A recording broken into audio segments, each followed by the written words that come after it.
मी बिपिन अशोक करजोळे, कार्यकर्ता भारतीय जनता पार्टी।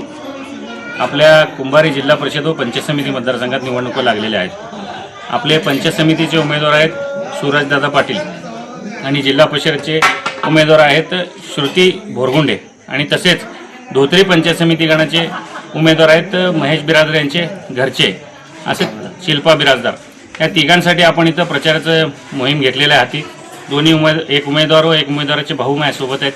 तसं आम्ही गाव एवढं मोठं झालं आहे, आता नगर परिषदेच्या वाटेवर आहे आणि सुशिक्षित बेरोजगार पण वाढलेला आहे।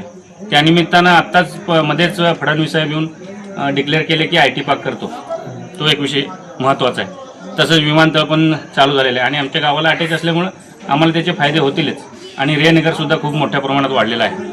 अशा अनेक मुद्दे आहेत आणि गावाचं इन्फ्रा जे आहे, पाणी, लाईट आणि वीज, हे पण खूप महत्त्वाचं आहे। त्या विषयावर आम्ही सगळेजण काम करणार आहोत आणि रोजगाराची संधी जशी उपलब्ध होता येईल, आता MIDC पण कुंभारीला मंजूर होण्याच्या मार्गावर आहे। आमचे सचिनदादा कल्याण शेट्टी साहेब, आमदार साहेब म्हणलेत की आपण या पुढं MIDC सुद्धा मंजूर इथं करून लोकांना हाताला कामं देऊ आणि त्यांच्या आश्वासनानं आम्ही कुंभारी परिसर आणि पंचायत समिती जिल्हा परिषद गणामध्ये आम्ही प्रचार करतो। अनिल पल्ली त्यांचा टेक्स्टाईल पार्क आहे 150 एकरामध्ये, त्याच्यासाठी सुद्धा प्रयोजन चालू आहे आणि देवेंद्र कोटे साहेब सुद्धा त्याला प्रतिसाद देत आहेत। त्यामुळे आपण केंद्रातून निधी आणून ते सुद्धा सुरू करायचं आपलं एक म्हणजे त्याच्या पाठपुरावा चालू आहे। जे काँग्रेस काळात बंद पडलं आहे ते आता भाजप काळामध्ये आम्ही सुरू करण्यासाठी आम्ही पुढाकार घेत आहे।